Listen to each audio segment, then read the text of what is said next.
西斯根所说的 power 是力量，福柯说的 power 是权力。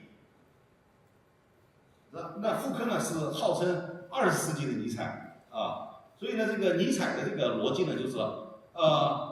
传统的形而上学和上帝死了，于是呢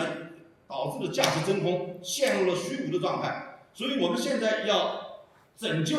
我们不能是消极的虚无，像叔本华这种否定的我们要积极的面对，我们要克服虚无主义。那用什么来克服呢？重估一切价值。用什么来重估呢？用我们的权力意志，用我们的身体，我们的肉体所以他又提出9层精神9层精神、权力意志和这个肉体，某种意义上来讲是一码事。凡是有助于生命力的他就认为是顺着权力意志方向的。凡是摧毁我们肉体的，让你活得无精打采的，那一定是恶魔，你一定要把它消灭这就是尼采克服虚无主义的路线。那么尼采呢，对20世纪的哲学造成了很大影响。像海德格尔耳熟能详的海德格尔后现代主義、存在主義都是继承了尼采对虚无主义的批判思想，来研究我们能不能找到克服虚无主义的药方那第三个呢，就是在俄国文学当中所体现出来的虚无主义。我就说这个托斯托耶夫斯基的这个《卡拉马佐夫兄弟》俄国文学其实是深受德国哲学影响那么这个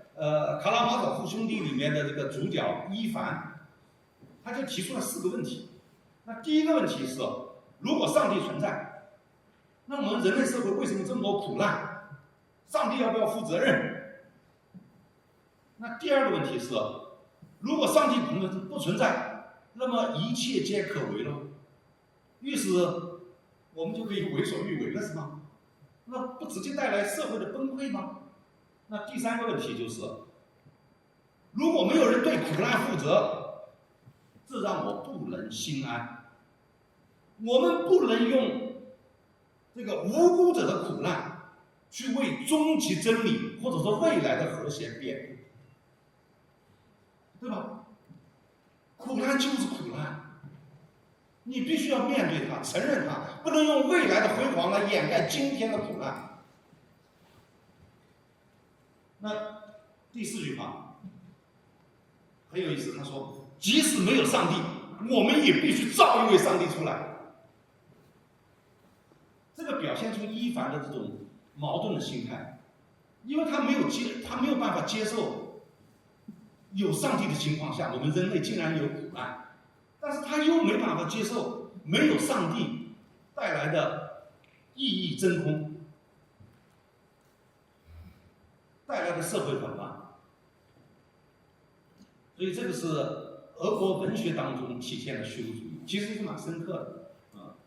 好，我们再看一看这个马克思韦伯。马克思韦伯呢，他有3个核心的思想，一个呢就是说我们这个世界祛魅因为科学主义昌行嘛第二个呢，这个他又继承了尼采的思想，说既然形而上学的基础被摧毁了，上帝死了，那谁是新的上帝有没有新的上帝出现？出现了，有很多的上帝。于是呢，他就叫诸神之争。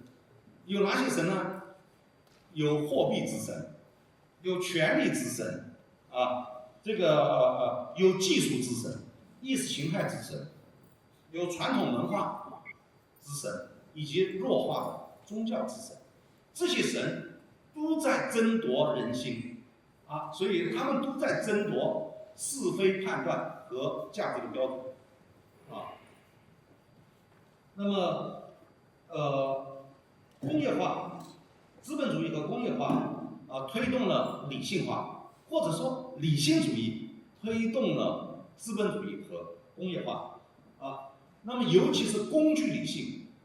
在康德那边，实践理性和纯粹理性，到了资本主义工业化兴起以后变成工具理性，一切都是用时间、效率、GDP、KPI、回报率等等这边来算的工具理性，它就像个计算器啊。那么工具理性扩张导致我们的价值理性，比如说终极意义、我们的道德、我们的价值被边缘化了所以呢，这个技术思维替代了价值思维。我们看到工业革命不仅仅是技术革新，更是社会关系的根本的重组。你看，从传统的手工业走向机器化大生产，人们从家庭走向了工厂，成为流水线上的螺丝钉。我们的整个这个社会关系破裂了。原来以土地为核心的这种封建的依附关系，现在变成了一个自由的、游离的、飘零的这种疏离的关系。